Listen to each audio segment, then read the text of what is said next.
Hey Seth, I got your Larry Boy helmet right here. So you can see this came out very nicely.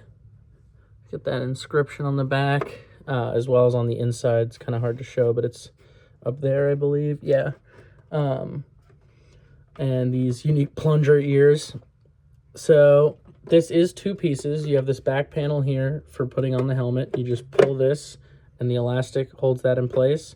Put the helmet on, and then just pinch those back in place, and they should sit there. So if you they do wiggle a little bit, but there's not a whole lot of room on this narrow part where I would normally add magnet mounts, so I instead just left the elastic a little tighter than usual so it holds it there. But as you can see, should hold it nicely. If, you know, for any reason things go really poorly and you want those magnet mounts, just reach out and I can send some to you to glue in, but I really think it'll compromise the fit on this for you. So I put in some black one-way visor on the eyes there.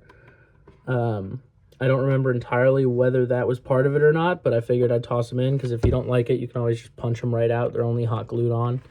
And then as you can see, all the detail painting around the ears and on the head and in the eyes, especially that white in here, is complete. With the plunger ears, the stick that attaches them, you can see it doesn't go out quite as far as it does in some of those images. That is for strength.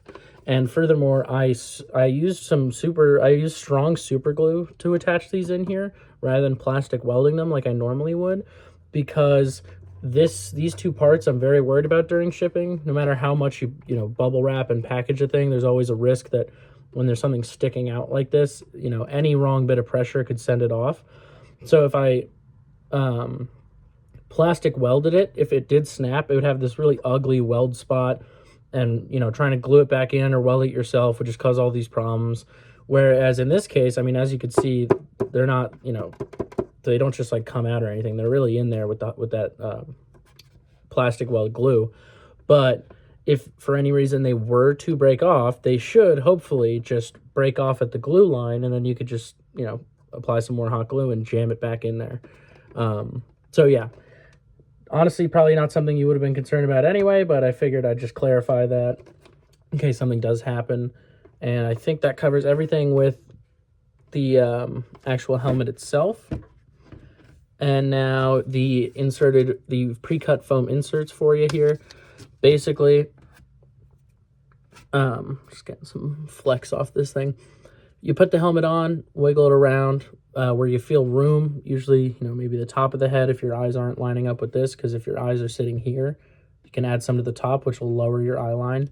But also the temples and two spots here on the back of the head are usually good places to start. You could just glue with hot glue or super glue or anything you got, glue one of these in, and there are two thicknesses. So you have thinner ones and thicker ones.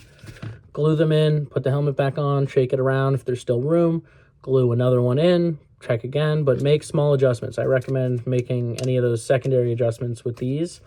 And also, these are quite long, and you only really need like 3 to 4 points of contact. So my recommendation, you can just use these as is. I mean, it's totally up to you, but my recommendation would be to cut these in half and double the number that you have. But again, it's not, you don't have to cover the entire inside. You just have to have a couple points where it's really holding onto the head.